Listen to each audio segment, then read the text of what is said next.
Right here, we have uncovered a hole with a pungent smell coming from it. Welcome back to Nate the Hoof Guy. So describe it to us. Okay, the smell is very similar to an onion. Not exactly like that, but has the pungency of an onion and that slight aroma of an onion.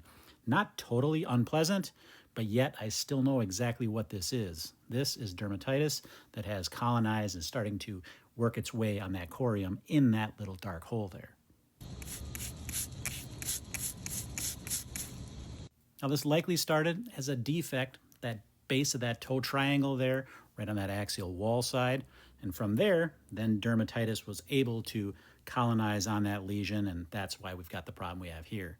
What ultimately happens is because of that dermatitis, this area can't heal naturally, can't heal on its own. Those bacteria keep that area open. So over time, as that grows out, you have a recurring problem. You see that as it was pushing out, this mark was actually growing down toward the toe, meaning that that initial lesion had been in there a while, and that dermatitis had kept it open. So what we're going to do now is pare away all this loose horn so we can fully expose that little lesion at the bottom. Then we're going to treat that, and then ultimately that will kill the bacteria, and that corium will be able to produce hoof horn again in that area.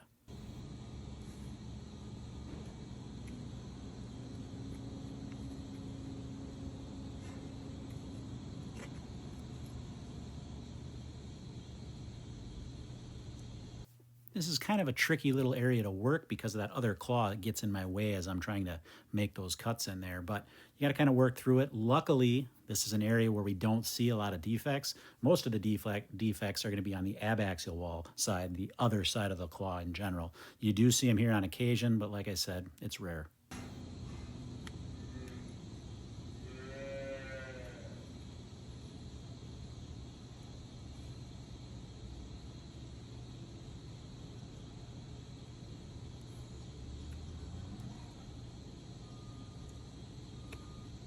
Well, you can see the lesion is not that big, but big enough to cause problems.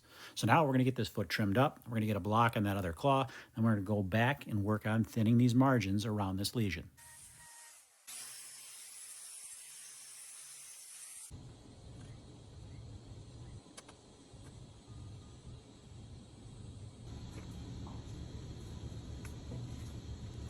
Thinning the margins just means removing some hoof horn right around that lesion, bringing that sole thickness down a little bit so that that hoof horn is a little more flexible, helps that area heal a little bit easier. You don't get any of that pinching and stuff that you may get if that was a thick layer of sole pushing down in that area. A little shaved palm, anyone? Now we just hit it with the customary wash down with chlorhexidine, the dab dry, and yes, the salicylic acid wrap. And guess what? She is done. Well, it didn't take the flies long to find that, did it? Welcome back to Nate the Hoof Guy. A quick spray down with chlorhexidine will keep them at bay while we do our work. Let's get this foot trimmed up.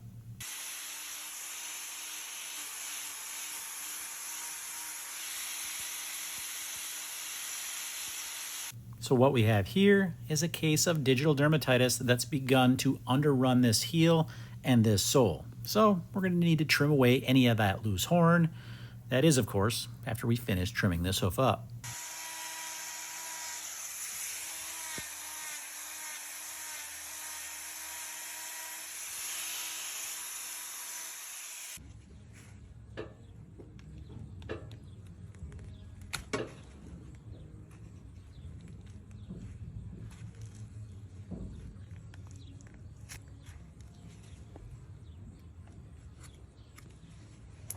This hoof belongs to a brown Swiss cross that spends most of her time on pasture. And now, a lot of times you might think pasture cows are going to have less foot problems, but that doesn't necessarily mean you're going to avoid all of them. And digital dermatitis is one of those that we see quite frequently with cows on pasture. So we got to work it the same way we would any other hoof, by trimming away this loose horn, exposing that lesion to the air, and so we can get our treatment on it to kill those bacteria.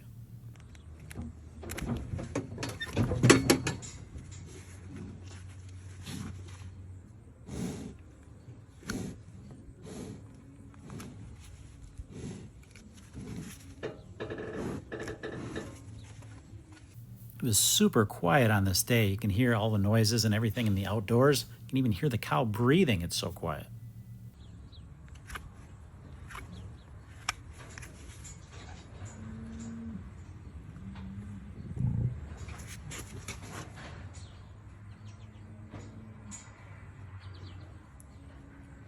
The goal with the trimming here is just to remove any of these sharp edges so we don't get any irritation, we don't trap debris in and amongst those cracks. Do I spray my knives when working with digital dermatitis? Indeed I do.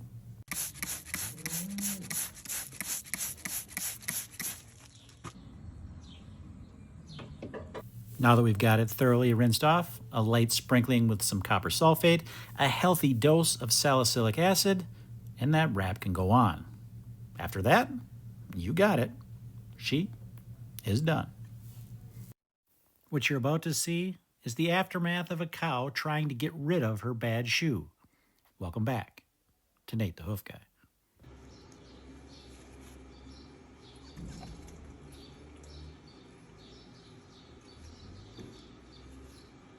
Yes, you heard that right. This is a cow's attempt at trying to get rid of a bad shoe. There's a problem underneath this sole, and in order to get rid of that, she sheds this sole. That's why we see this separation. However, it takes a while for that to happen, and in the meantime, there can be a problem that persists. So what do we do as hoof trimmers? We help them out.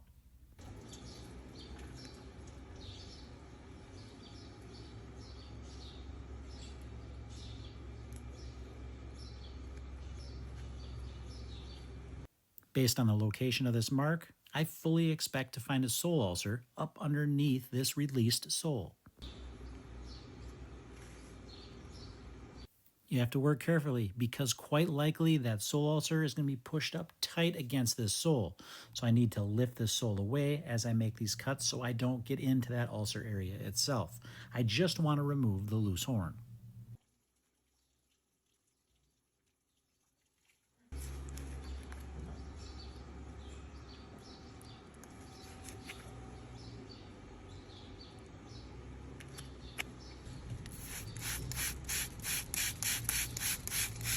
I spray the area out as I go so I can see all the edges that I need to remove.